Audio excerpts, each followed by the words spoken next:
It's my boat start, yes.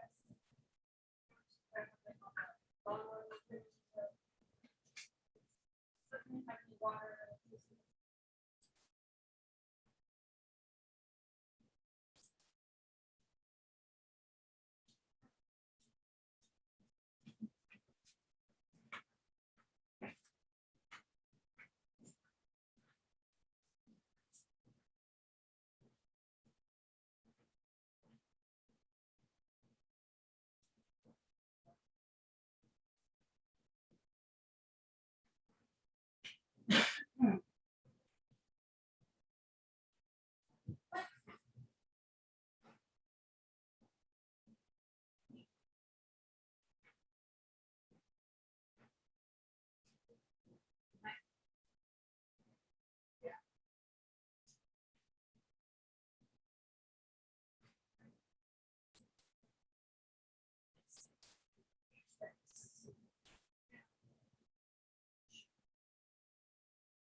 Maybe they sure. Because like air conditioning.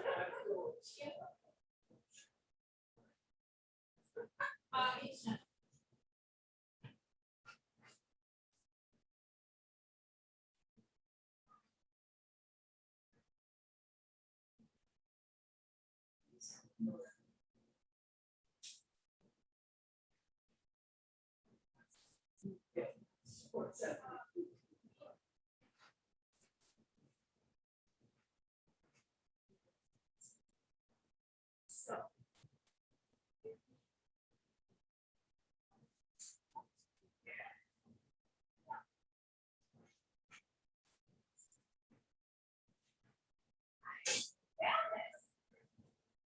I'm yes, you are.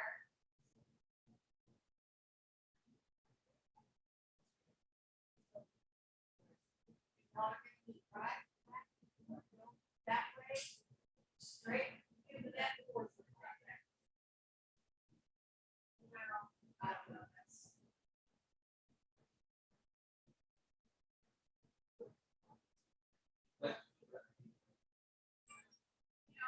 Look to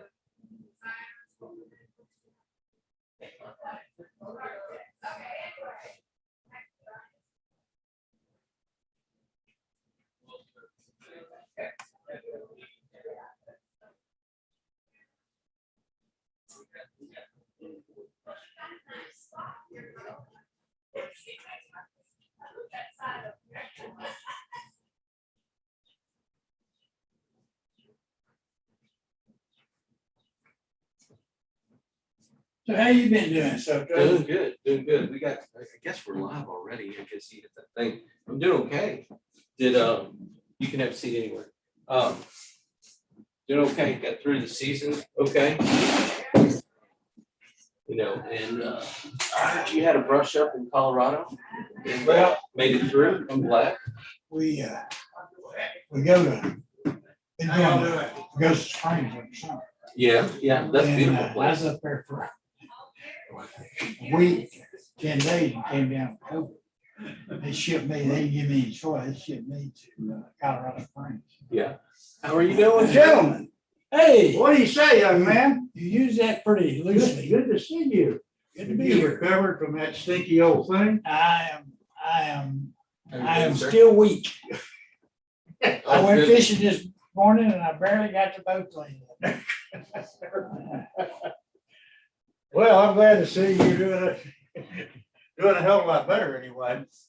That's good. Everything under control? It's gonna be expected. That was kind of a dumb question, wasn't it? Yeah, we're, you know, we're through, I was telling Larry, we're through the appeal season and that's a good thing. I looked at those numbers. Woo. Yeah, they're untenable. They're- They're just really rough, so. Anyways, one of the things we'll talk about in the chief appraiser reports. They're bringing up some of our tablets right now. Okay. So, but yeah, today's meeting is just going to be about the budget and all that, and so it'll be good. Hey, how you doing? Good, how are y'all doing? Oh, we're doing great. I'm doing great. I don't know about these other two things. As long as you're doing I'm not good. sure I need one of these. I've heard you can't use I it. say, yeah, I printed out most of it. The only thing is the supplement. I did not because it was like 60 something pages. Yeah. So you might want that just for that. We can't look at that, well, we look at that, we can't do anything about it anyway. That one still just runs against my grain. Catch 22. Okay, now tell me about the appeal season. What happened? Well, the appeal season, we'll talk about it at the meeting when everybody's here, but it just generally, I have a description in there from year 17 to 21. And it talks about the number of appeals we've had just increasing. I mean, just every year. Yeah, I did the percentage numbers on those things, like 125 or 30%. Yeah. For the number of appeals and way more than that for the number of hearings. Yeah, that's. By the way, here, the number of appeals, but the percentage of them that go to hearings has gone up. Yeah, that's the thing that's really rough on us. Yeah. We'll get into it. Because of the time element? Yeah, I mean, the amount of paper, in fact, I could probably have Beth print out just one packet of paper that we put out, just to give you an idea, and the amount of work that goes into it. We'll talk about it in depth, Yeah, but, no, that's. Now, Dave, what this says, protest up 128%. What's the next word? Hearings, I think. Oh, hearing Yeah, yeah. schedule, Yeah, that's my head scratching. 263%. Yeah. Listen, if I'm reading my writing, I think I could read yours, but I was wrong. Everybody tells me mine looks real pretty, but you can't read it. Learn- Many of the secretary explained it, tried to explain it. after you went to Colorado, and not to get off topic, but after you went to Colorado Springs, how long did you stay there? Nearly 3 weeks. Just in past hospital bed and just in the hospital itself? My goodness gracious. Never, that's a rough deal. And then even after that, after you got home, you just wanted to rest, huh? Well, I'm still gaining strength. Thank You can't lay down for very long and then get up. I mean, I didn't realize how quick You go, strength went away. yeah, Get up, you get a little, that atrophy kicks in where the muscles start to just. They just go away. Yeah, that's bad. I've got a kind of off topic, but talking about muscles and health and stuff like that, because my daughter wants to go skiing this next spring. And I hadn't been skiing in a decade. And I gotta take some pounds off and I gotta build some muscle so I don't break anything when I go down the mountain. The point is this, is I'm starting now. So spring break time, 6 months from now, I can be in some kind of physical shape. And you're right, like if you don't use it, man. I've been in the gym and I'm just like, give me the smaller dumbbells, give me the smaller dumbbells, give me the little ones. you don't have anything smaller than that? That's right. No, it's funny. One of the oldest boy is 55, about 56 now, and the youngest one's 50. They're still going skiing and all this stuff. Boy, they go up there and they say after the first day, I could just hardly move. Yeah. Yeah, my wife's gonna do it. We're all gonna go and meet my son up there because he's closer. He lives in the Amarillo area. So where are you going? We're going to Breckenridge. I've never been. That's nice.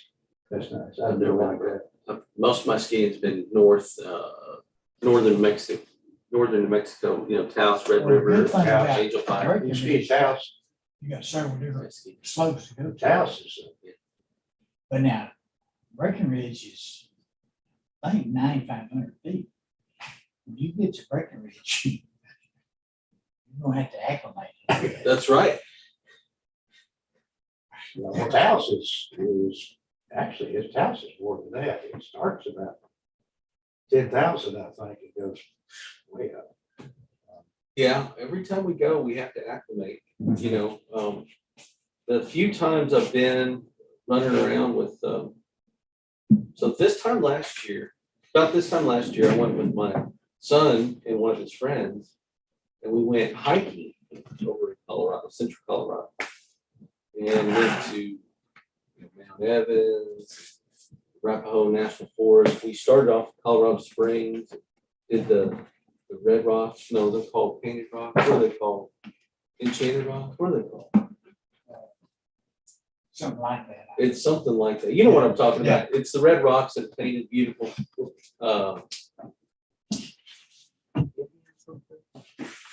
It'll come to me. Anyways, we did some zip lining after that. We went to central Colorado and then went to Rocky Mountain National Park. Went all over, man, just climbing. And those are 20-year-old kids last year.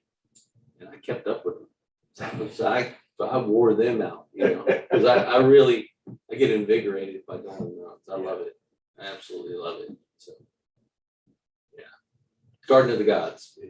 Garden of the Gods. That's what it's called. Garden of the Gods. Well, it is great. It does not get easier as you get older. Larry probably agrees with me on that. You're right. You know, several years ago, when you mentioned that Breckenridge, what's that little town south, but going, not, out of Colorado Springs? Winter Park, I think the name of it is. There was some convicts had escaped from one of the prisons. I don't know if it's a Texas prison or not. They lived up there for several months in that mobile home park. In Winter Park, Yeah, there's between Denver and Colorado Springs, there's something called Castle Rock. And then just This is west of This is Denver west. is Yeah, Winter Park. That's Yeah, Winter Park. that's Winter Park. That's kind of between Denver and Keystone, Breckenridge.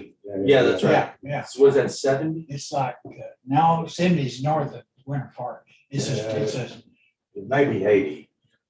I can't remember. anyway, these guys lived up there. I can't remember how they got caught, but the funny thing was, it was 4 or 5 of them, and they were staying in this, I think they had a RV. And they'd been there for months, and somebody saw them and reported them or something, Yeah. and they got caught. Glad that went down without any altercation. That's when people do desperate things. Yeah, it is a beautiful place. I enjoy going every time I go to Colorado. My son went this last time. He went to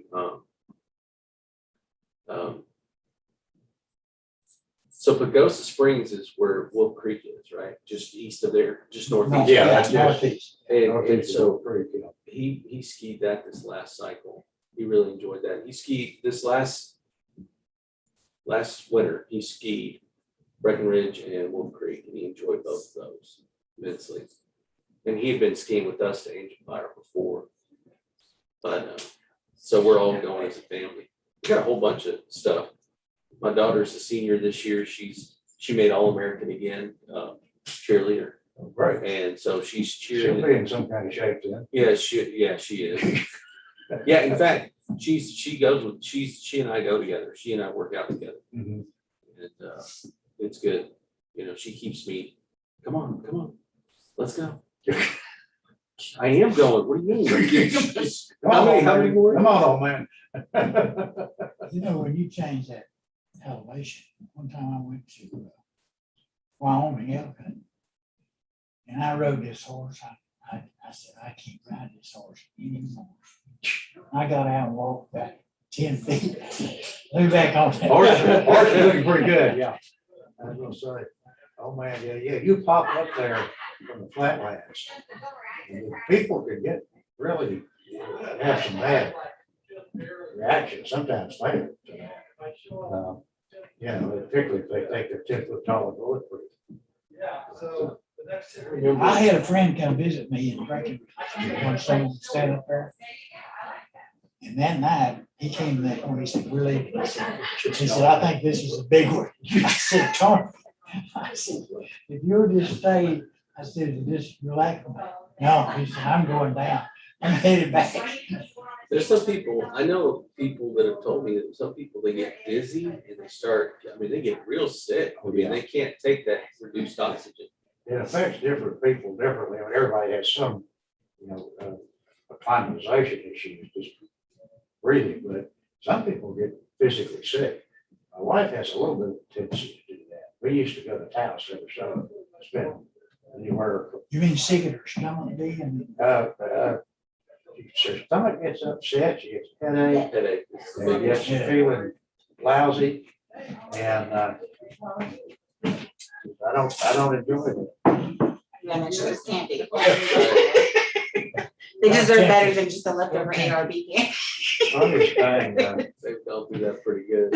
Hey, Brink. hey, Frank. Look, Brink's bringing his own. That's why I was like, oh, I need to go grab some.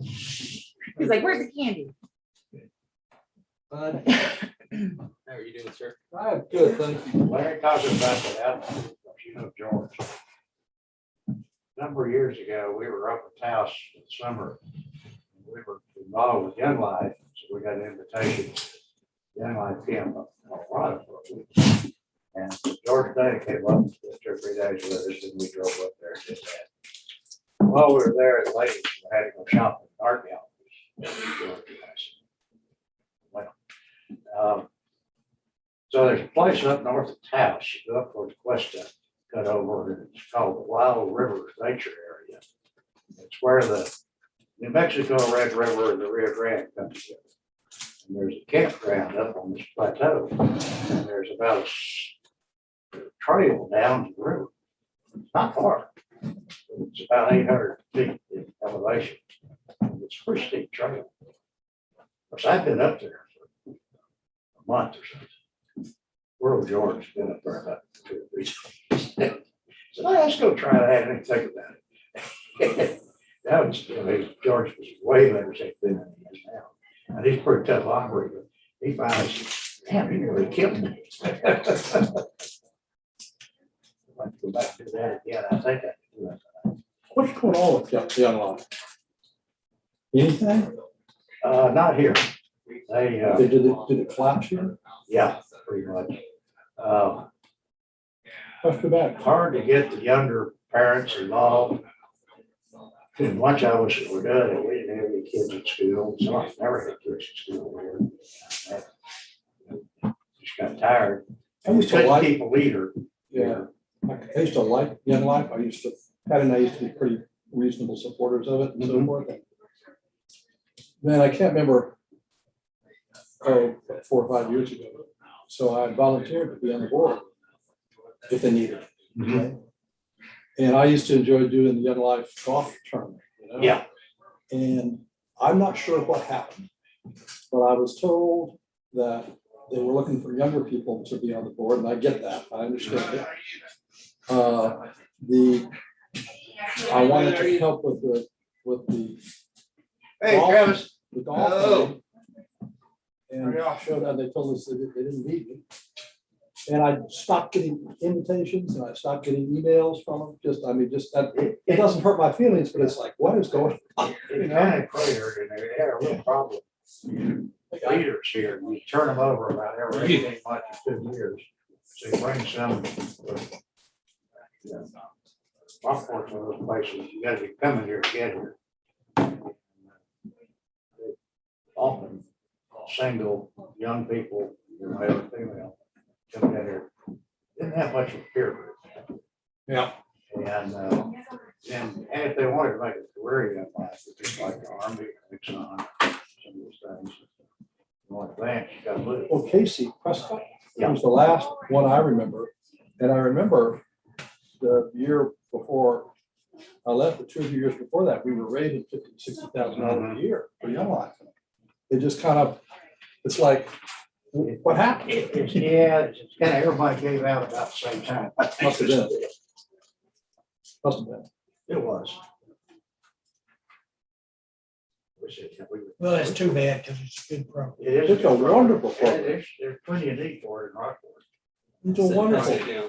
I remember at Paws and Tots, they'd have the annual kind of Yeah. get together, whatever it was. And those young students would get up there and kind of make their own kind of personal witness. It was really moving. It really said, okay, we got to support this organization a lot. This is basically what I'm passing out is the big ticket item of the day. It's the budget. Y'all seen this before, but it's just. But the key is that it's not really for the church kids, it's for those kids that miss. Hello, Jack. Hey, Jack. And You this got is your exactly suit back- what back I'm here. talking about. Y'all must They really came be out of redheaded stepchildren. school, kids in college, school, church, church people. These were kids How are that you had doing, never Jack? really had. I'm marvelous, sir, and you? Good. And they just did a great job, I think, at least Yeah. to me. So, How you doing, and sir? it just kind of went away. We make sure that, Beth gets another tablet for you. I'm not complaining about my, at all, I don't make a mistake. Well, I am puzzled You big know, time, but you know, whatever, It's probably happened for it. It's just a, whatever. it's, yeah. You know, Warm enough for you? with those church deals, sometimes it is the church kid. You know, I have a term that says that church kids are often what they're called inoculated to the truth. Meaning they've heard the truth their whole life, but they've never made it real for themselves. Yeah. Sometimes they're in danger, you know, just going through the motion.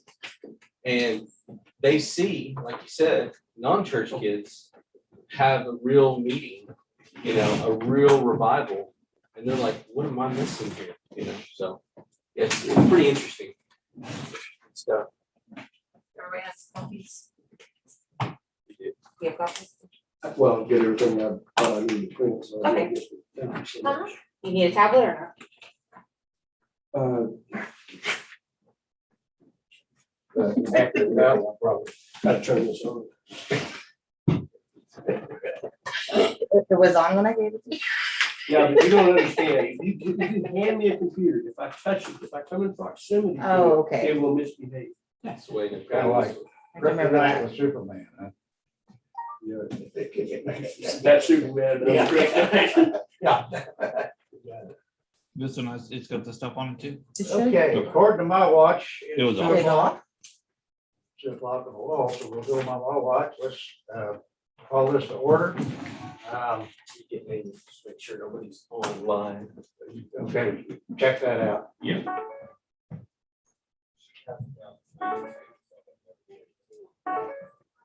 Is that you or me? Let's see. Turned it on. Maybe it's just happy noises. It Yeah. says property owner on the back, so I was wondering what the hell you were doing here. Or why they gave that to you. I'm waiting for my. No doubt you're a property owner, but Don't look at the back of the tab. I don't know what mine says. Just to see if he's listening. Yeah, Charles Powers. I like Charlie, so that's okay. You know. Okay, we ready? Okay, item one, we call to order, we note the presence of quorum. Item two, consideration and action on the minutes of the June 10th meeting. Move approval. Motion made to approve. Do I hear a second? Second. Frank, second. Any further discussion of the minutes? All in favor? Aye. Okay, minutes are approved. Let me see. Yes. Get them out of my possession.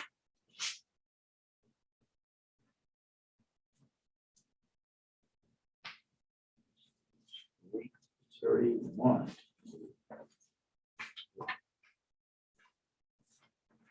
There we go. Thank you. I'm not to be trusted with those.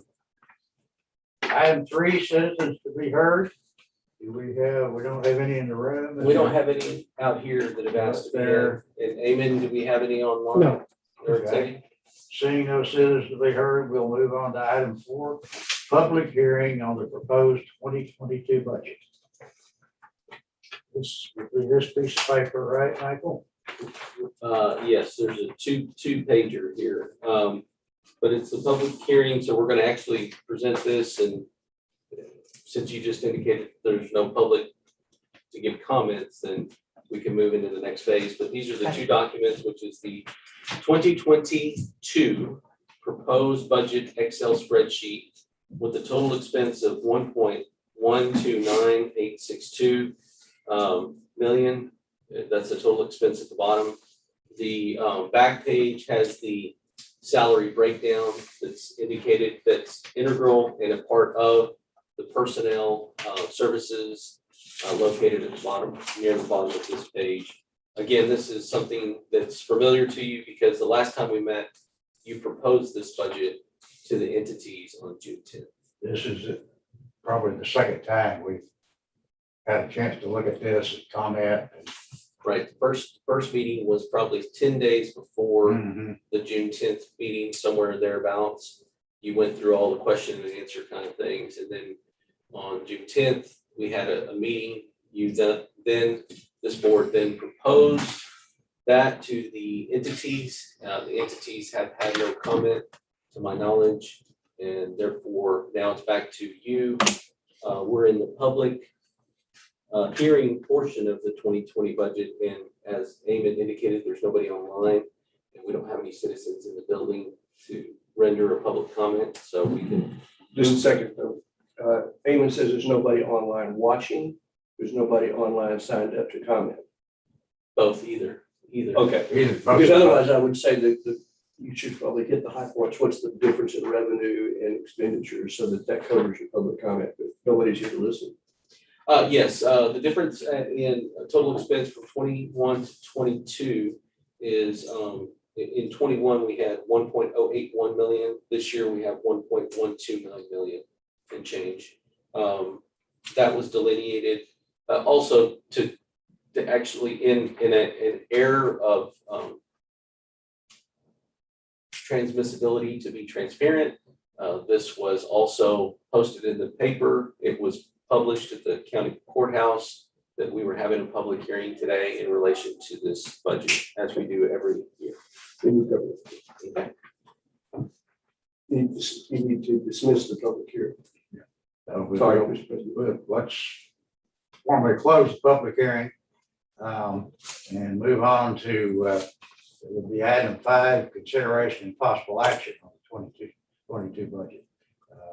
We need to have a motion, I guess, to finally approve this and submit it, To adopt it. or adopt it rather, I'm sorry. I move that we adopt the 2022 budget as presented. I'll second. Okay, motion second. Any further discussion of the budget? What are the key 2 or 3 things that kicked it up by 4.5%? Legal services looks like one of them. Yeah, legal services was one. Aerial photography, step 10. There's ups and downs. Border review. Border review, we'll talk more about that during his report, but that's up $7,000. Okay. Well, Those are the major contributors of that number. I think you hit it. Yeah. okay. Motion made and seconded. Further discussion on the budget? Questions, comments? All in favor? Aye. Budget is adopted. Mike. Okay, moving on to the chief appraiser's report. That's item number 6 on the agenda. The very first thing that you see is the supplemental road presentation. These are on your tablet. It's the third one down. It says certified roles changes. It's one of the few things that we didn't print. I think it's 60 something pages. Is that what that is, Beth? Yes, yeah, the supplement. And so here before you have supplemental role changes. What is a supplemental role? We've talked about this in the past. A supplemental role is anything that's happened after a certified role. If you can imagine, a certified role is a scroll that has a seal on it, and the ARB, which is the Appraisal Review Board, actually places the seal of approval of a record, and then I certify a totals in basically late July of every year. Subsequent to subsequent to that time, you have what's called supplemental role changes. What are some of those examples? Applying and denying exemptions. Role error corrections that are either a joint motion to correct or a chief appraiser motion to correct, where I see an error that we've made. A joint motion would be one where a property owner brings something to my attention or to the district's attention, and I go, yep, you're right, that's just a blatant error. It's not even a question of market value per se. It's a question of, hey, you've got my garage on my thing and I tore that down last year. Yep, you're right. We missed it. And so that's called a joint motion to correct. We have that ability under section 25 of the property tax code. Also, you also have ARB decisions, which is under section 4147. This is a lot of legalese just to tell you that this is the summary of all of those examples. And so 11-135 is the, when somebody has an exemption that's tied to a damaged property and they've received a homestead and they sell it before they finish rebuilding, then they get the removal of the exemption and they get a small penalty associated with that. These are all those types of changes. So in here you have groups number 362, 363, 364, 365. Those are multiple years. 366, moving on to 367. And the summary is a really good way to look at this. You actually see the either inclination or declination of value or whether there's any value change at all. Sometimes you just see zeros. Sometimes there's just an exemption that's applied. You'll see zeros. But that's a really good, this is just the summary that you see right here. And this is just 2 pages, right? That's all we got. So this 4147, ARB decision says that the net result of all of the from and drying is ARB. Right, and so that's a Is great. minus 458,000 change. Minus 1.436950. Oh, wait a minute, okay. Yeah, and the reason for Oh, that. that's great to see, okay.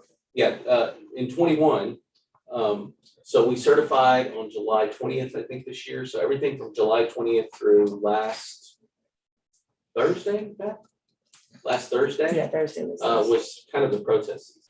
So everything from July 20th to last Thursday, the ARB was still hearing hearings. They were still making decisions on yes, or we agree with the district, or no, we agree with the property owner. Well, this is the result of their decisions. The net is a $1.4 million loss, and I'm required to report it to you, and also required to report this to the ARB, which we've done in our latest hearing. But the hearings are still ongoing. No, they're practically over. They've granted probably 7 or 12 late hearings for good cause. Do we go back and retroactively? That's what a supplement is. It's Okay, a supplement is just basically, they say, hey, Since July 20. that's what this is. That's since July 20th to Thursday, that's what you have in front of you. Well, through that supplemental group. I can't say when that supplemental group was closed, but it's close. Anything that moves beyond that, you'll see something like a 25-25. Like you have an example of in group code 366 of a 25-25 Bravo. That's a value to be corrected. That could be in a future, it says future supplement. Those are things that 25-25s are chief appraiser motions or joint motions that they say, hey, we both agree that this is wrong. Right. And so I'll do that. again, the best way to think about it is you roll up a scroll, we say that this is the certified roll. And every time we break it open and we put new papers in, either pluses or minuses, exemptions or anything, we have to tell you what we've done. And then we roll it back up and we seal it again. And then we say, okay, this is a new supplement. This is a new supplement. We just have to inform you what that is. Again, yes, we have to inform you, the board, of what that is. Again, the board cannot, really, you can't take any action on it other than it has to be presented to you. The ARB, however, can actually question each and every one of these motions. And when we sat and did this the other day, we sat here for 10 or 12 minutes while they asked a couple of questions about, well, tell me about this PID and tell me about that PID. And they go, oh yeah, I remember that. And then they'll say, well, what about this? And that was a 25-25 Bravo. That was my motion to correct the roll. Or it was a joint motion, what about this 11-135? Well, that was a disaster exemption removal in which a property owner, had a homestead, but then they didn't finish before they sold it, and therefore you have to remove the exemption. And these are just sections of the code. All of these little numbers are sections of the code that allow us for supplemental rolls, basically. Good. All right. So Question. yes. On item, let's see, supplemental detail group 364. Let's see if there's more than one 364 there is. Look at property ID 52140, which is at the bottom of a particular group. 324. 52140, 3643.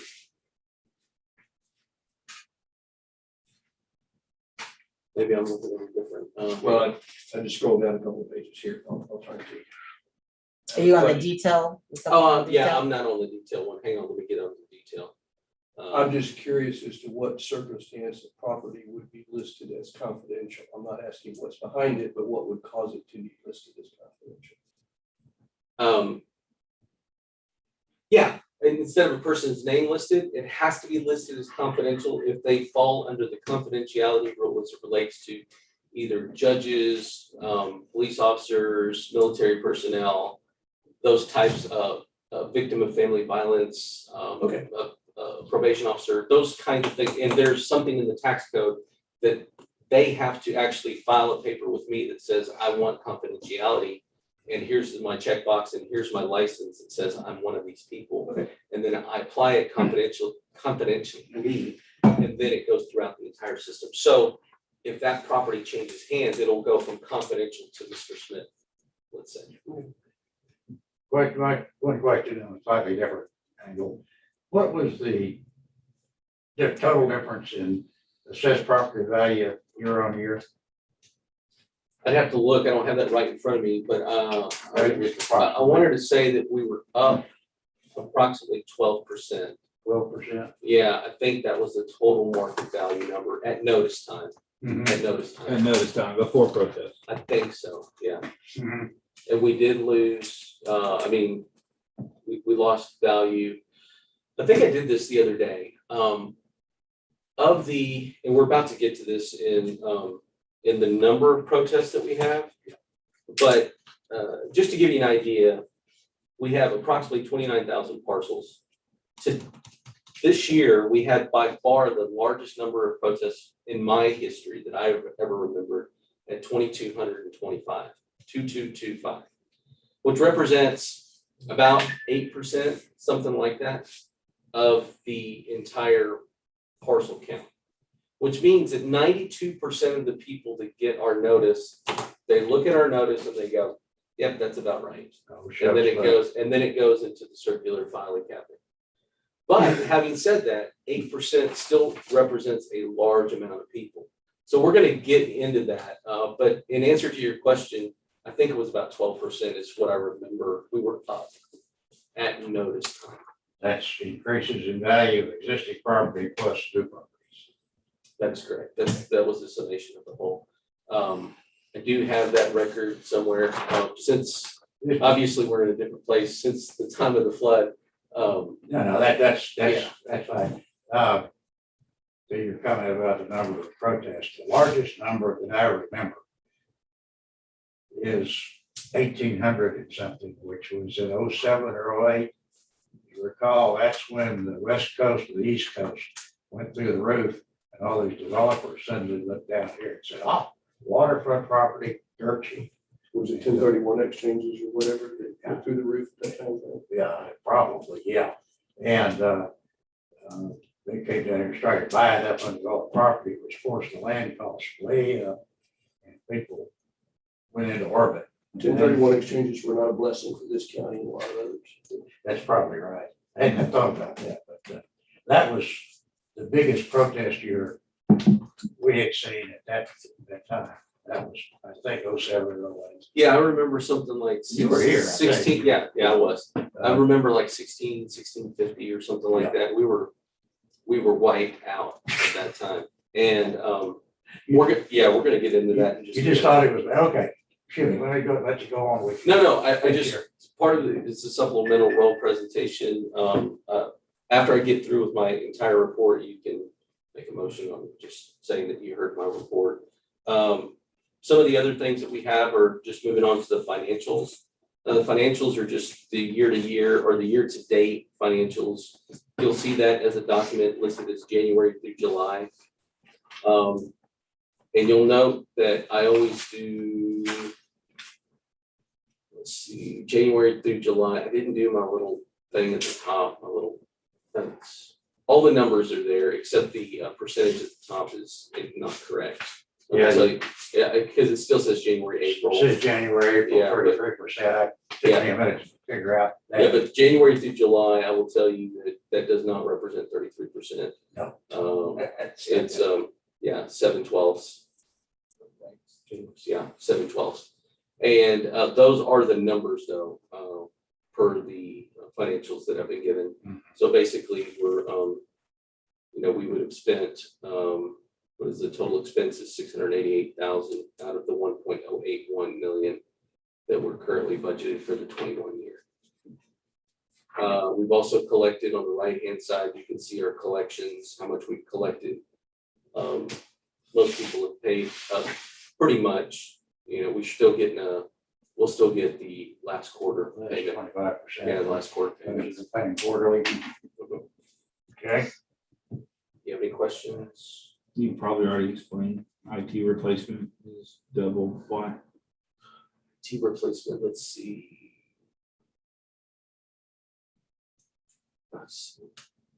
Line of unit. Capital outlay, yeah, IT IT replacement. Yeah, It's one up from the total disbursements. yeah, IT replacement is, a portion of it is paid by the tax office, so you can see that the 17,107 plus 7107, which is approximately 14,200, is really where the total should be, but the tax office pays half, so we receive half. So that's why it looks funky at the 13.8. So we haven't received the half yet. Yeah, we have, No, It's I got not you. reflected in. Shows Yeah. it, where does it show up as income? at the top revenue Okay, of the 7107 that's due. For IT, 69. 69's been paid Yeah, to us. okay, all right. okay. Yeah, and the same thing is true for the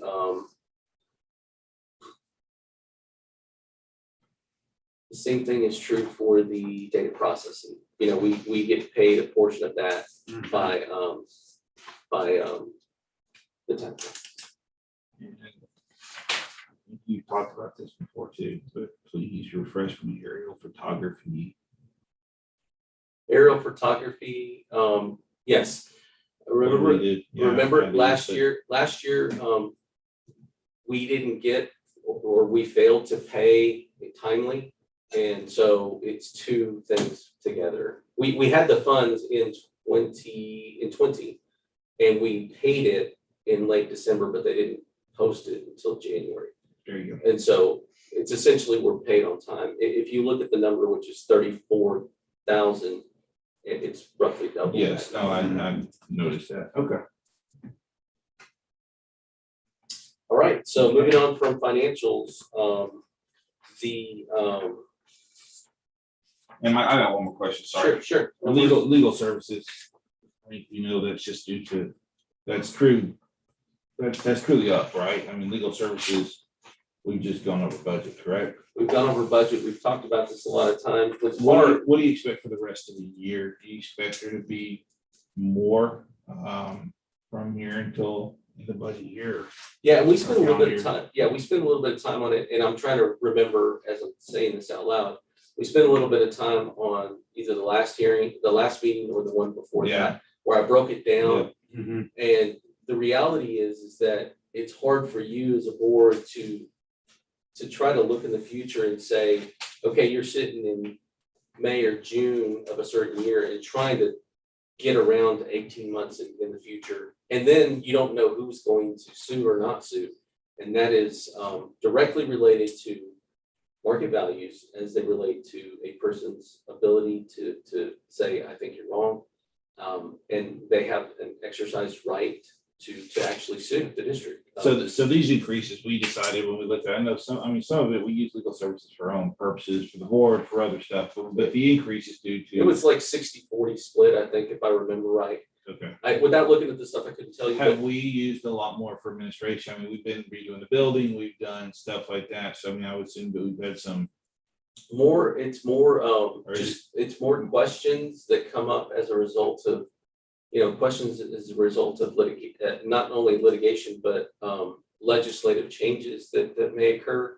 Like, hey, tell me about the SB2 cards, this would have been a question that I might have asked in 2 or 3 different ways about timeliness and do we fall in the first group? You know, every time I pick up the phone, you know, I think I read it right, but I really would like not to be fined or go to jail. So Right, but and we encourage that every year. I yeah. mean, yeah, so I guess my question is not, because we do that every year. We ask board questions and you go back and we ask you to get clarification. Right. The increase, then I would assume we didn't do much more question asking this year than last year on our type stuff or close to, therefore the increase would be more on, you said, market value litigation, that type It's stuff. litigation. It's just, okay, that's my question. Continued litigation, it's very easy for a person that's a really good example. Well, I'm not gonna say the person that's, or the company that's filing the lawsuit. But I will say it's very easy for them to just say, hey, it's a 2020 lawsuit. And then they just go, oh, we're just gonna extend that to 21 and here's a paper that extends it. Well, it's very easy for them to do that. Now you just entered it into another whole other scope of work. There's mediation requirements. There's like, you have to talk to them requirements. Even if we disagree and just respectfully disagree and then adamantly disagree with the property owner's claim, there's still requirements by us that require for us to sit in a mediation, and they've got an attorney, we've got an attorney. That's all just clock running. I mean, and it's a requirement. I mean, there's nothing outside of just saying, okay, we agree with you. There's no other pushback that we have because the property owner has rights and they're protected in a very good and right way, you know. But along with that, you have people that that maybe let's just say that they have a right to protest and to lawsuit, and we don't agree with their lawsuit, and sometimes we just have to fight them. Well, we upped it for 22 based on the expectation that it would not go away. That's correct. This year only, so we'll hope that holds true and that's enough. Yeah, we do too. I mean, I do too. I really do. I hope that that's enough. And just to let you know, it's not every case, but there are many cases that I just agree because I want the clock to stop. And the difference in the value of what they're asking and where we were at is not that great. Because of notice and protest early in the year, do you think that we incur most of our legal expenses in the first half of the year? I mean, we have the second half of the year to go, or do you see that we budgeted 45 for next year and we have 42 year to date? You're gonna spend $3,000 the rest of the year. Probably we're gonna exceed that $3,000. We're gonna exceed that. Aggressively, okay. And it's ongoing because the litigations typically come 60 days after the protest. And so part of the requirement is that they have to sit in an ARB. Okay. Yep. And so we always get it this time of year so another 30 days from now, and we'll kind of have a good handle on what's litigated for 22. Okay, I figured you had. And we'll have those in our hand. And I got one the other day, but we'll have those in our hand. We also get arbitrations this time of year. Unfortunately, we have to set budget before you receive all those, so we set budget best we can, and then you'll tell us whether or not we look on track. You're doing what you can as a board based on the information, and I think we're both working in good faith on our best estimates. And we're having good conversations about the legal expenses. Okay. All right. Okay, thanks. Moving forward to the only thing I have here listed, I have some other things to talk about. But the main thing is the building remodeling update. Let me go ahead and set the groundwork here. Obviously on July 7th of this year, we had a flood event. We were in the middle, actually that morning, we were in the middle of hearings and saw the rising water. And as you know, the 10 days or 12 days prior, we had a lot of rain. So we were in it. I found out later, we were in a super saturated event, meaning that all of the sand that was underlying the foundation was super saturated already. There was nowhere for the water to go. You know, I've talked to some people that have said that this is the worst that they've seen it in the 20 some odd years they've been here. I've had other people that says, yeah, it happens every 20 or 25 years. So I've heard different things. 2013, 2009. Yeah, but we This did, particular event was probably Yeah. a 500-year, right? so I've heard different things. You don't design for that. Yeah, the basic thing at this point is that we had a flood event. That day, on that day, sent the staff home. A few of the staff and I got caught and we couldn't even leave until probably 5 or 6 o'clock that day. And we're doing everything we could to mitigate any loss. But at some point, the water was coming in from all the weep holes, the bottom of the sills, of the doors and the windows. At the worst point in the building, it was 4 inches deep. And that was at the worst. At other points, and it's not a perfectly flat thing, it's kind of crowned. And so anyways, I'm just telling you that the worst point, it was about 4 inches deep. We did that day call our insurance company. And I want to point out that I was just really, really pleased with TML and their responsiveness. They immediately got on the phone and got with a company, a subsidiary of their own company called Synergy that deals in flood mitigation and restoration. They sent individuals out that, was it Friday or I Saturday? think it was Friday, Santa Claus showed up down Yeah, there. yeah, And then, that was one of the workers. They sent a representative down that worked. they worked- hopped on it like a duck on you. They worked in good faith and did a really good job. They got, we were able to call Serpro immediately. And they were supposed to come out Friday, but ended up coming out Saturday because they still couldn't get in because of the flooding. And so they got going hot and heavy on Saturday. They knew we had insurance and they got after it. They were supervised by Synergy. There was another guy that came after that, Jason, and he supervised all of the tear out and all of the cleanup, the hygiene report that's required for us to reoccupy that space. And we've had it like this for probably 3 weeks now, at least. Brink and Dee and I had conversations with a person that, because the first step is, we had discussions with this board, or the district has had discussions with this board about, changing the office space for our future space and all the employees that we currently have. When we occupied the space years ago, it did have some damage.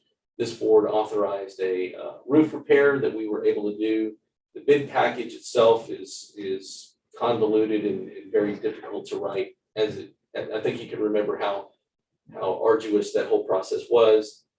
But we were just about to get to the point where we're going to renovate anyway. So this kind of works out in that regard. We were able to Such meet. an optimistic way to look. Yeah, well, we have a different perspective after Harvey. I mean, at least the front door. He was could have okay. put it right after. I was the gonna red say, light. better do it before. That's what my luck, how my luck runs. So at this point, we met with somebody that was a designer. They didn't meet, or they didn't feel comfortable, or they didn't have the insurance to actually oversee the project. We met with an architect that could and does and is willing to oversee the project. Synergy also offered to oversee the project, which is a subsidiary of our insurance company, but their rate was a little bit higher, I think, from what the architect that we have, and that's one of the documents that is in front of you. We had a good conversation. We talked about timelines, and at this point, do you want to take over, Brink, and just inform them, or do you want to just continue? Doesn't matter, whatever your preference. Okay. I'll be happy to share my thoughts if you want.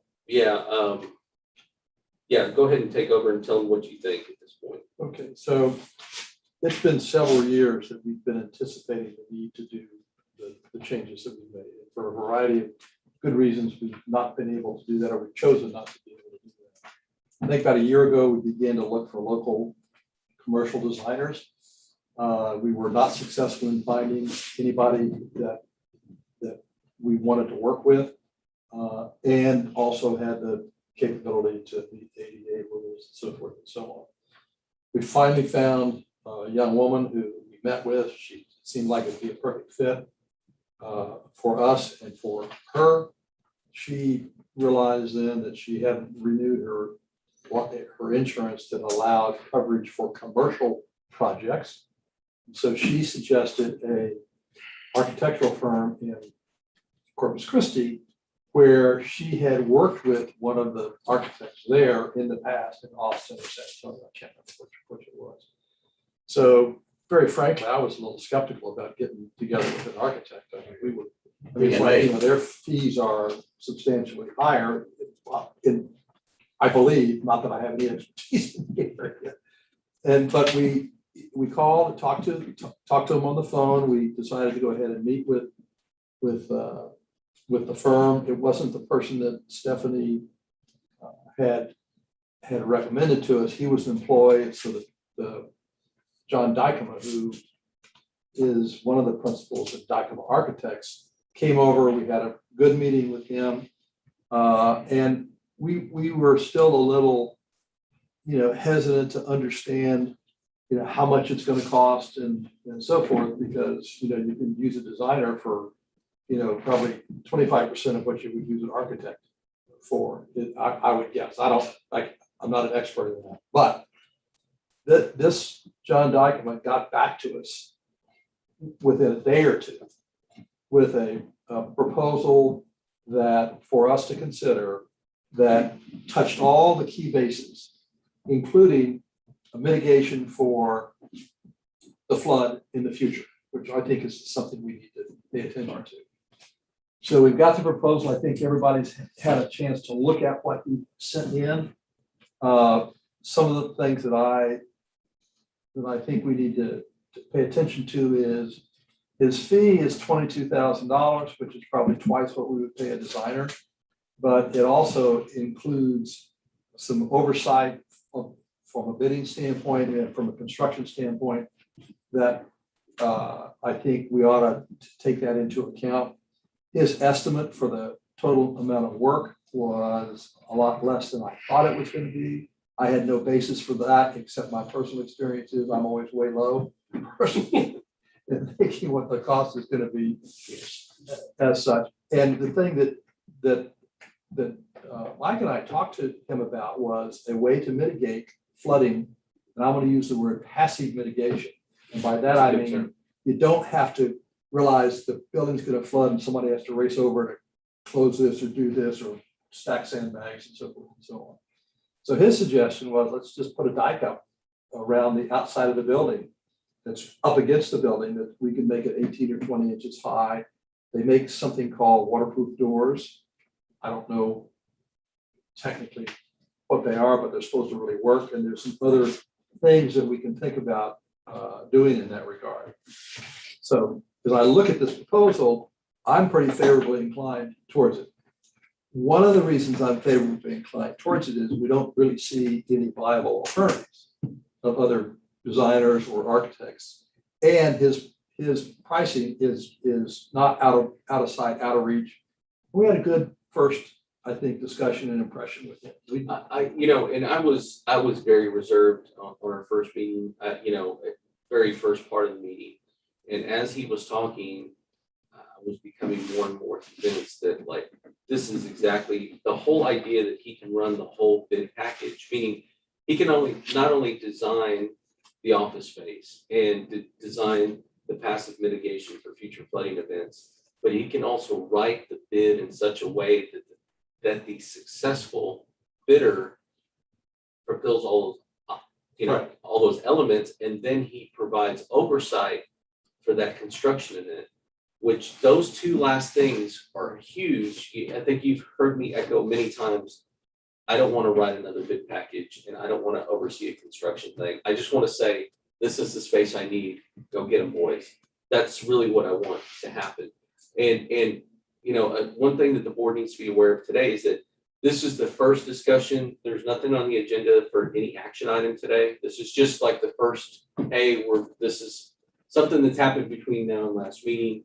But if it meets favorably with the board today, I can schedule a meeting shortly after today's meeting, give the proper notice, and then you can make an action item on that if you want to, if we want to move in that direction. But I will tell you, I was very reserved. I was even more reserved than Brink. I was like, I don't know about this. And then as it was going on, I was convinced he was just confident in his capabilities and the capabilities of his company.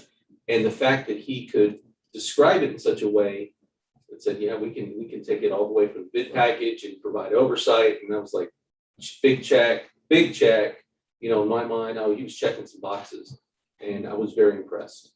And the other thing that, as you get older, I don't want to see you become skeptical, but you understand that there's many things not always seen as they appear. So one of the things that he did was, he said, I think our design fee based is going to be about $30,000, something like that. I'm saying, well, that's a lot more than I want to spend. Well, he sends the proposal, and it's 22.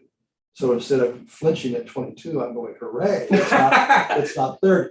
You're right, exactly. Exactly right. He set a proper expectation. Right. But the other thing, so that, and I was a little tongue in cheek with that, of course. But the other thing that I think about is, we've been 4 years since the hurricane. Yeah. We need to get on and get this project done. The flood was an incidental thing, and the group out there probably didn't want to hear that say that, but that's just kind of a stumbling block that got in the way. I believe we need to hit it and get it. The time of year to do it is in the fall. Right now. If we don't get it done now, we're going to wait another year because everybody's going to be too busy. So kind of having said that, it's not a sure thing that we're going to get it done this fall, because the availability of raw materials is going to be an issue. Yeah, and workers, although I think we can find a good contractor to do it who's reputable and has good people. That's my optimism coming out. But I'm no expert in this field, but I've got a pretty practical experience in life about what, as everybody else has here. I would strongly urge us to consider Dykeman's proposal. I like him. We don't have any other options at this point in time. So it's not like we've got an option that we don't like that we have to take because it's the only option. I think, there's going to be problems along the way. That's part of life. We understand that. But I would urge us to consider having our meeting whenever we can do it in the next 10 days, get the notice out and do it, and launch. If you had a chance to read the letter that John Dykeman sent us, he puts together a time schedule that is, it's, wow, we can get done by February, but wow, we got to hit it and get it and move forward. Get on with it, move it forward. I'd like So, to add a little bit, really, to support what you're saying and maybe get you less concerned about we don't have any more options. I am familiar with Architecture Front. I've used them in many loan packages that I've done. And I want to add a little bit of detail to oversight. It's not just that word oversight. When one of your subs, 3 tiers down from Dykeman, submits a draw request, Dykeman approves it. You don't have to. Right. That money doesn't go out the door until his signature is on that. And so that oversight gets down to the money aspect. It doesn't happen unless he signs off on it. And I think that's significantly important. Oh, yeah. The thing we need Huge to value. clarify with him is, what does he mean by construction oversight? Does it mean approving all the draws and the buildings? I don't know. It's the only way I've ever seen it. So Well, I hope it's that way. yes, sir. But that's construction oversight. Wow, that sounds good, because we want this guy having to spend a lot of time doing that. But it's also, at least in my view, it's kind of a nebulous statement at this point in time, because to the best of my knowledge, there's no accepted definition of construction oversight in the industry that said that they have to do items 1 through 10 or something like that. I think I support exactly what you're saying, Jack, but I think we also need, when we sign the contract with Dykeman, to say, well, what does construction oversight look like? You show up, every Wednesday afternoon at 3 and nod your head, or you come in, every other day, or you accept and approve payouts. And so we just need to do that. I think, and I think just raising the question, just that we need a very detailed description of what's included in design services. What are our expectation of his duties in construction documents? What are you going to provide? in the bidding process. Is that the entire bidding, right, for including writing and, presence at the unsealing, the awarding, and instant communication with the successful contractor, what does that look like? And then construction observation, what do we expect from him in that? As long as we get those things defined in writing. Right, exactly. We So move on. my thought is that today it would be good for the board to say, okay, Mike and Brink, please pursue this so that when we get together 10 days from now, 10, 12, what the number is, It'll be we'll 5 or have- 6 days. we'll have the feedback from them and the specifics of the 4 things you just mentioned that are going to be a part of that. Right. I don't want to say time is of the essence. I mean, it's not going to be the end of the world if we go another year without doing this. But I'm a biased. Time to Let's get get on on with it. it. Let's get It'll on be it. the end of the world. I'm tired of screwing with it. The next plague is frogs. Yeah, Yeah, it's time to, it will be the end of it's time the to get world. on with it. Please, Couple of observations. I know the name of the Dykema firm is a prominent firm in Corpus. I've never dealt with them personally. As far as I know, they're reputable. You've got some experience with that, and competent.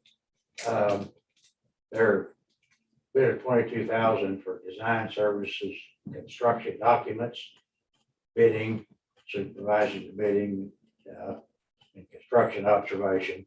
And I agree with Mike, let's get a little additional definition. Absolutely. Let's don't let the perfect. Not a little, but become we the need, end. what does this mean? We don't need 3 inches of No. detail. Understand what's included, not included. 22,000 is 22,000, but it's kind of better than some other deals. The guy that wanted to charge us $5,000 to take a picture of what we already had. But apparently you have to do, I mean, that's part of what they're gonna do. Yeah, I'm sure, but he wasn't gonna do anything other than that. And they will do a lot of the supervision. Again, let's define that a little bit better. And, this guy has a full-time job already, even in his off season here.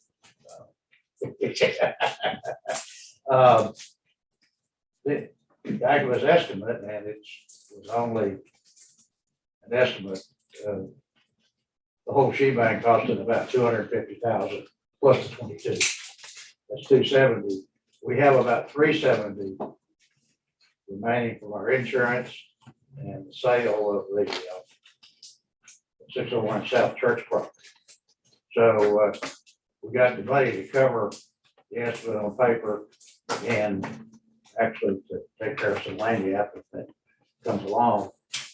Hopefully you don't run into too much of that. Rick makes a very good point. Mike makes the same point. It's been 4 years since that storm. Yeah. And in some respects, the flood was a bit of a blessing.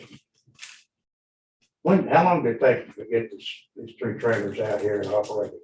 10 days, 10 days? something like that, They know what they're doing. And 12 days. I guess they're probably getting close to finishing up their Right, TML, tick list of items caused by the flood. We can rent that thing for several more months. I don't know that there's a limit on it. We don't want to rent it for 2 years, but yeah, it could take into 6 months from now, just looking at this, to get this job done, which would give them a place where they are operating now. I figured out these people can operate under damn near any circumstances. Proved it. Yeah, they proved it. And I forget what it costs to rent that.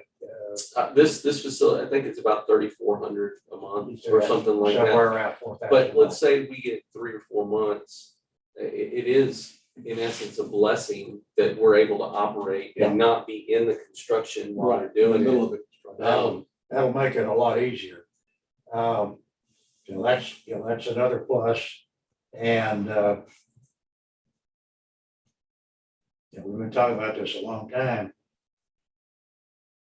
And Brink says it well. I don't know that we're totally without options, but there are not many options around here. It's really hard to get somebody to sign up and do anything So I've got a thought on that, just to share it. And I have no stake in it other than I've seen, I don't know, probably a lot of you know John Murray, Teal Construction. Yeah. Okay. Who is a sharp guy. I've seen him in action. He did the school, did the gymnasium. I think he's doing the Rockport Art Center. I know him, he goes to the church I go to, and he did a lot of work on that. And, you know, he's a good all-around savvy guy, I think. And I don't know any other construction companies in town who do commercial work. I'm sure there are some, or maybe in Corpus, but to me, if that would be something he has the time and interest in, could be the successful bidder on, I'd go, whew, that, I feel a lot better. He has a tremendous amount of community pride. I wouldn't be surprised. Yeah, and again, I'm not promoting John, you know, I know him only through seeing each other in the church. I know his wife, Liz, and they're, you know, good people. At any rate, I'll stop talking because I'm not trying to promote him. Yeah, you know, obviously, all of this will be promulgated through the sealed bid procedure Yeah. that's there. What's great about this is that the DICOMA, you know, this architect of this company, they're gonna oversee all that. They're gonna write it. They're going to open it up and say, oh, do you have all the elements? Oh, contractor B And we're assuming that. is missing element number 4. They're unsuccessful, or they can remedy that with, you know, an adjustment at that time. But basically, that oversight, it requires an intense amount of professionalism and understanding of the scope of work, which To is your great. earlier point, we just need to get that document. Yeah. Travis, you have been awful quiet. You've been around this area a while. Do you have any thoughts about DICOM? Move forward, keep going. No, move forward, keep going. And to Brink's point, just as you get closer to those things, don't assume they're going to do all that and do it right. The burden is always on us regardless of who's Right. doing it for us. The legal burden is on you. So as they do bids, RFPs, or whatever they're gonna do, make sure you're acceptable of the process you're gonna use. Normally RFPs are preferable to bids, so I would ask why, and I would have your attorney probably double bless that process. And Yeah, keep going. every RFP or RFQ that goes out in relation to this remodeling repair event, I'm gonna run that document by Jim. And the only other thing I would say is construction observation is how I read it, not, what's the other word we were using? Oversight. Regardless, it's your project, and, you Right. know, oversight never means hands off. It's your project, and you better watch it and count on them for backup. But either way, I think it's a very, almost scarily reasonable proposal. You know, and I've never heard that phrase before, scarily reasonable. I love it. I've seen estimates for design. That's, I mean, to do. I mean, I would move forward. It's one building. It is not to underestimate the size of the project, but it is one building. It is an internal build out. We need to pull the trigger and move and get this done. I'd like to hear that. It should be done already.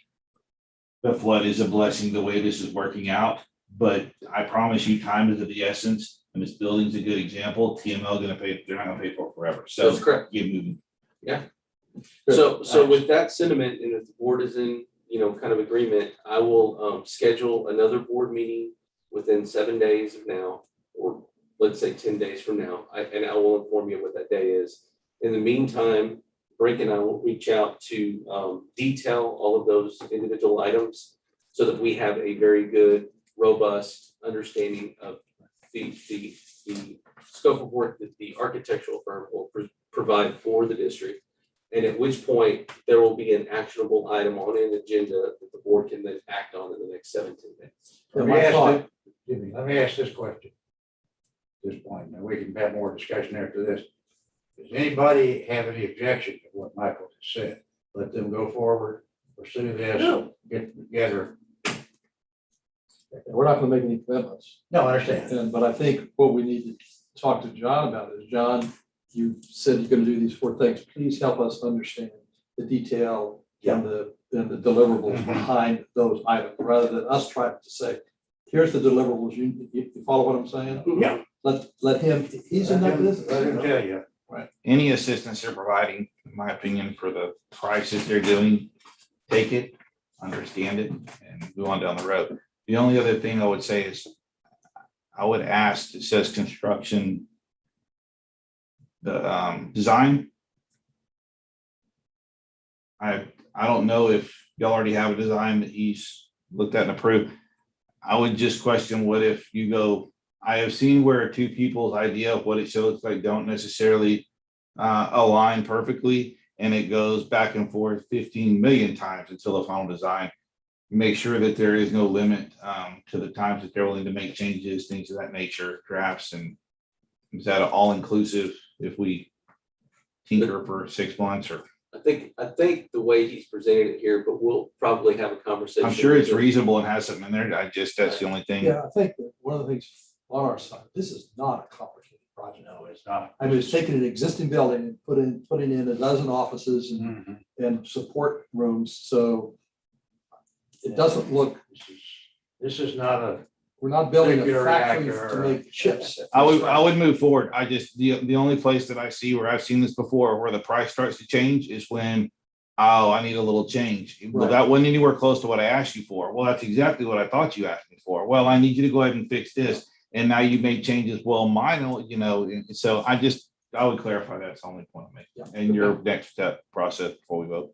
And I'm sure there'll be, have you considered where, and I'll be like, no, I haven't considered it. at They'll all. be very reasonable on it. Just Yeah. understand it that, hey, if it gets to this point, we may have this, it'll be, I'm sure, reasonable and it'll be standard.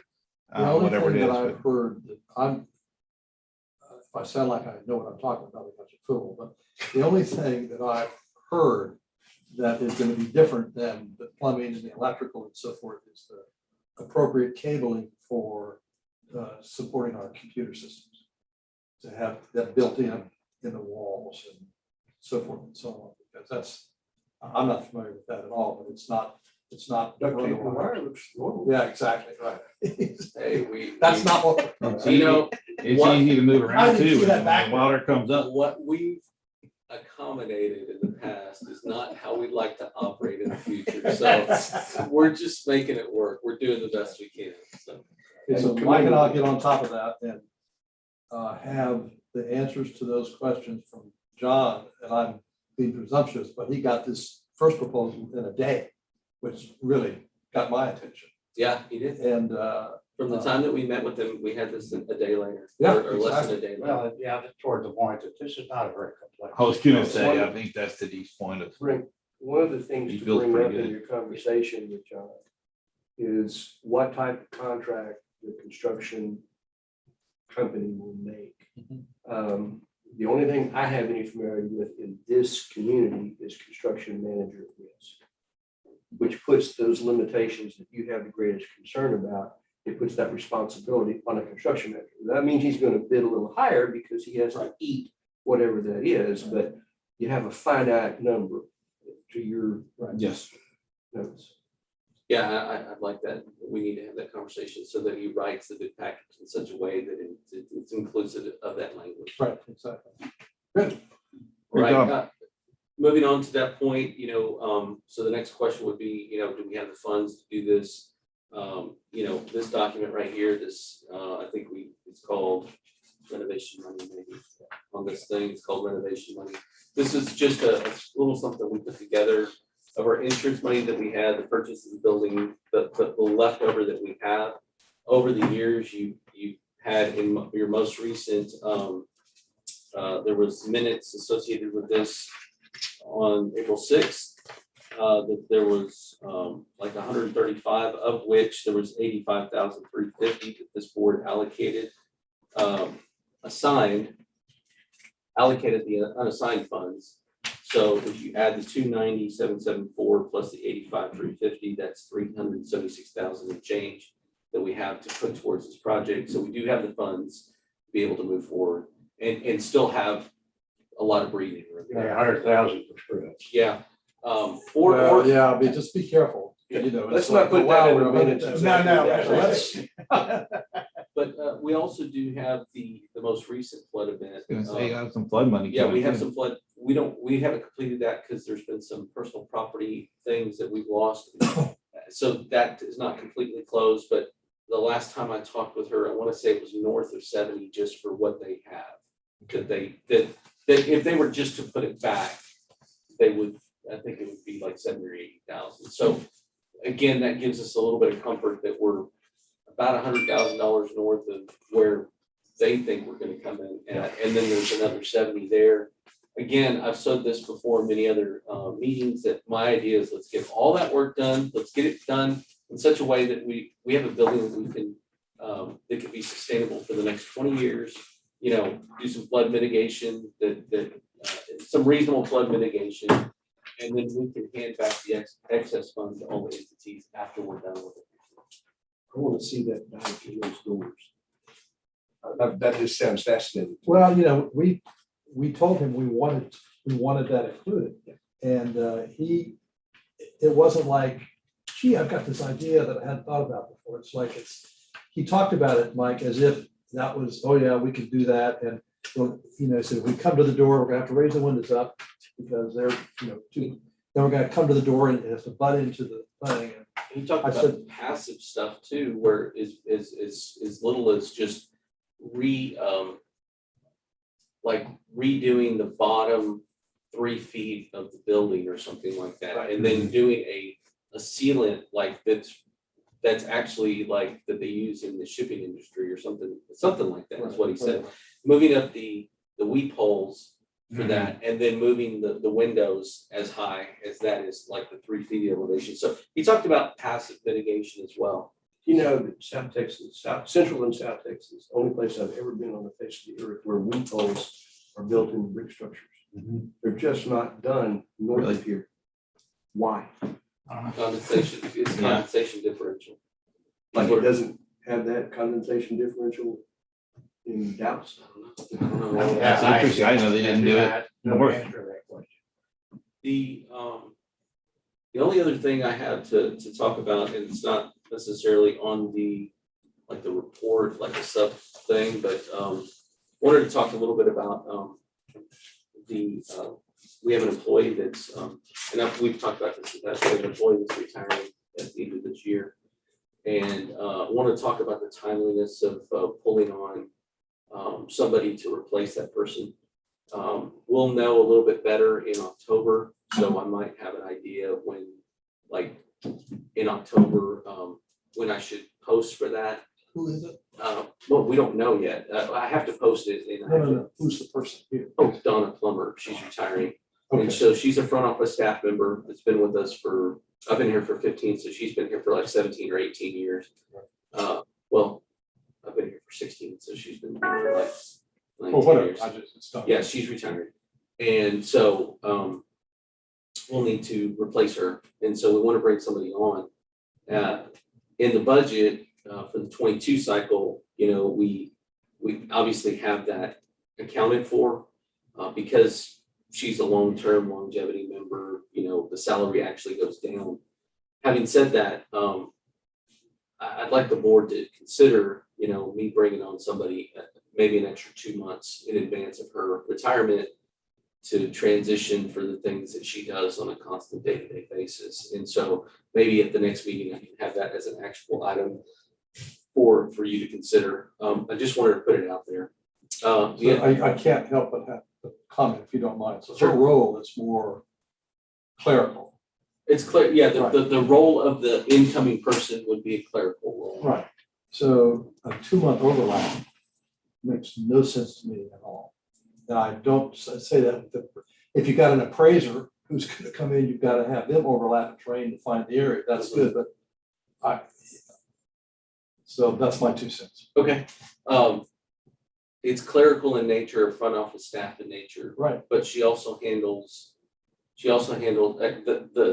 the person would also handle exemptions that have a procedure, state mandated procedure that's associated with it. There's a lot of other I have no things. doubt. We have time to make your case. Yeah, okay, and I will, I'll make it again. The other thing that I had was just to bring, just to light of the board, this was something that one of my staff members, in fact, the office manager, Valerie Smith, brought this to my attention, just the number of hearings that we've had over the last several years. This is only to say that The season has gone incredibly long. We started 3 or 4 weeks earlier than we did last year, and we finished about the same time or maybe 1 week later. So that's an entire month worth more of hearings. Now, I will say this, the market was incredibly robust coming out of the pandemic bubble as it related to the summer of 20. And it was on fire. It continues to be fairly robust right now, but it's, in my opinion, slowed a little bit, but it was on fire. It just, not only here, but everywhere in Texas and beyond. In the United States. Yeah, and as a result, we had a lot of transactions, and as a result of a lot of transactions, we had a lot of market value change. And it wasn't in commercial this year. It was, the biggest push was in just residential and land sales. You can see in front of you in this illustration, in 17, that was a normal kind of year, 977 protests. 18, we had almost 1,100. The difference between those 2 years, and we had a lot of these people in those 2 year periods. So if you say when 17 protest season happened, Harvey had not yet happened. So that's like a normal year. The next year, everybody's saying, hey, I have a lot of stuff wrong. And evidence for that is the increased number of protests. So you have just 200 more protests, but recognize that we had a declination in value between those 2 years for most of the county. So we didn't have, the net result wasn't as big. That's evident in the number of scheduled hearings is not very much. You see 423 versus 501. Basically, we were in agreement of, like, they bring us a picture and say, yeah, it's damaged more than we thought it was. No problem. We agree, you know. Moving from 18 to 19, you're moving about 300 more protests. You saw the incline in the number, or the increase in the number of protests was as a result of a lot of reconstruction events that were ongoing from 18 to 19. Hey, you know, it used to be this and now it's this. That continued on through 20. You can see that we went from 1,400 up to almost 1,800. That went through 20. The big thing in 20, there was about, the big thing in 20 also was an increase in some commercial values that went up that year. But then we went up again. We went from 1,800 to 2,200. So we were going up three, basically 300, another 300. What's that? That 3, 4, another 400 this year. And that was in my opinion, that's a result of just the increased number of sales that we had and the increase in value. This is only to say that it's a long season. It's a long season. It puts a lot of stress on me and my staff. I will say that my most trusted and most reliable employee is just was asking for they just said, hey, you know, I need to get out of here for a little bit. And I could feel that in their voice, and it's really hard. It's really hard. It taxes, no pun intended, the staff in a large degree. And you say, hey, that's kind of the job. It is, but it's not, you know, where a normal year is about 977 or 1,000. We're double that right now. I hope this trend does not continue. Obviously, it's congruent, commensurate with the amount of value that's of what's going on in real estate. Obviously, if the real estate goes up, market values go up. You hear from people. Remember, you said we only need one extra office. I know. Well, this market, interesting. What I thought, I wasn't surprised by your 2,300 number because it was such a rough run. The Harvey run lasted.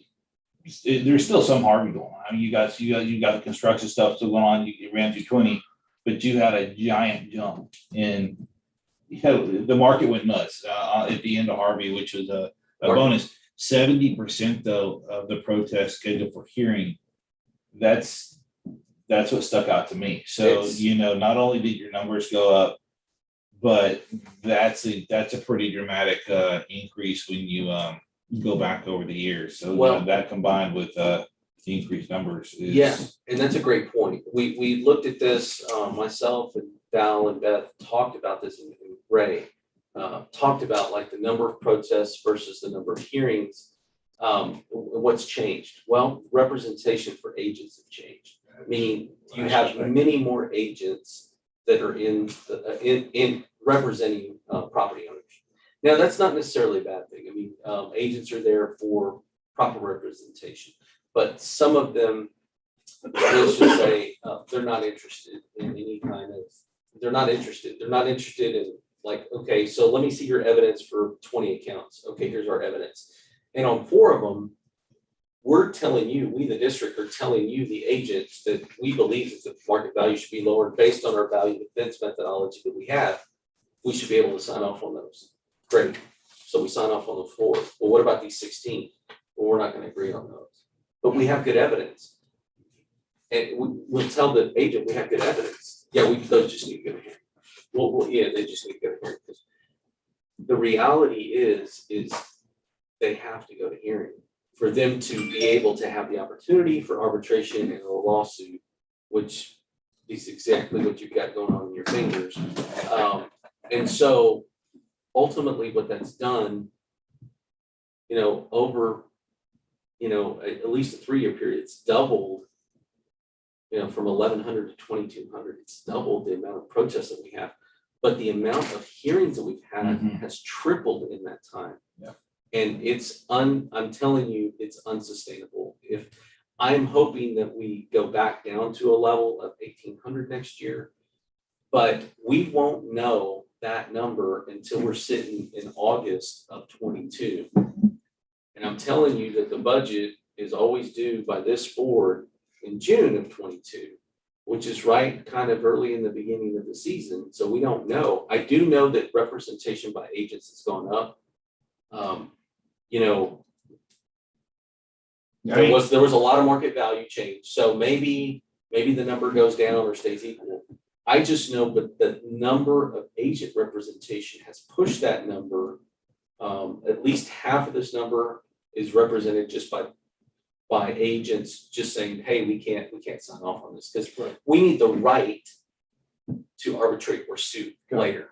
Got it. And so I will tell you that a hearing scheduled produces, just the first packet produces, 12 pages? The first packet? Just the packet without the evidence. Closer to 20. There's 20 pages of just documentation, plus an evidence package that's typically 20 pages. So you're talking 40 pages worth of documentation. Now you could just say, hey, that's what you do, that's what you get paid for, that's what you do. That's part of that is value defense. But to triple the amount of times that you do that within a given year, over a three-year period, I'm just saying it's notable, it's noteworthy, and I'm bringing it to your attention so that if and when I ask for another whatever in 23, if this number continues or this trend continues, just know that I'm talking about it early in 21 or mid-year 21. Well, Mike, you got the numbers, so that's the thing that speaks to that. Yeah. See that? Is this happening all over the state? You mean the number of protests? I don't have that yet, but I am part of what's called the Property Tax Assistance Advisory Board. And we actually meet again virtually in a week or two. September, I've got it in my calendar. We meet again, and these are some of the types of numbers that they talk about. So I might be able to get some of this information That would be interesting. and talk to you a little bit more about that. But my general sense is yes, because market values have increased everywhere. So when you pick up the phone and I talk to somebody in Travis, they're like, oh, you think that's bad? Let me tell you my story. And then they'll tell you your story. And then you think you're okay, and you go to WebCAD down south and you go, oh, you think that's bad? Let me tell you my story. And And so, yes, market values are going crazy The everywhere. question is, how long does this continue, and how long are you gonna see incremental, exponential increases, year over year? Because, and then you're probably gonna have a tail on your agents, because those that had success with agents may continue to use an agent until at which point they see that there's no value. So I don't think that you're gonna see this, but, hopefully there's some relief coming, slowly over time. Yeah, and you find that, agents ask for what they call it, what's the term, top line. They ask for top line, and what they're doing in top line is they're saying, listen, I just need to say that we protest. And I just need a board that says, we've heard it and we side with the district. And we don't want to come to a hearing, and we don't really want you to provide us evidence right now. We just want the right to sue, want the right to arbitrate. They do that in big districts all the time. That's essentially what they're trying to accomplish in that. So I need to investigate the whole top lining process in other districts and see how successful they are in using, like, what the legal implications are and what the, how are you working this? Because what they're trying to do in big districts is what we're seeing now, is they're trying to mitigate the number of actual They're cutting protests. down those protests. Right. Yeah. And so they're able to, here's all the accounts we protest. And here's the hard thing is, this time of year, we get phone calls and said, like, what happened? Well, your agent was informed of, the order determining protest, and it appears that they reduced it. We just tell them what happened, because we just read the order. They go, well, what does that mean? Like, well, you should be talking to your agent about what that means, and, and sometimes, not very frequently, but sometimes you get, well, I don't want to do that anymore. I feel like I got more success when I went in there by myself. Yeah, that's the point. Tell your neighbors. But there are other agents that do a phenomenal job on behalf of the. There are, it's in every industry. You'll see it taper off if the market starts to slow. Yeah. So that's all I have for the chief appraiser's report. And with your permission, let's go ahead and next 7 or 10 days, we'll have another meeting. Something like that. I'll give you advance notice for the action item associated with the architect and moving forward with the construction project. Anything else, Steve? You want to close this up? Okay. Anybody got anything else, questions, comments? All right, we'll look forward to the next exciting episode. Great. No motion to adjourn, just adjourn. President says, we're out of here. Right, out of here. I'm not doing one today. Just for That's right. Jack, I will not make a motion. And I'm gonna say that Travis made a motion. Do not. Not necessary.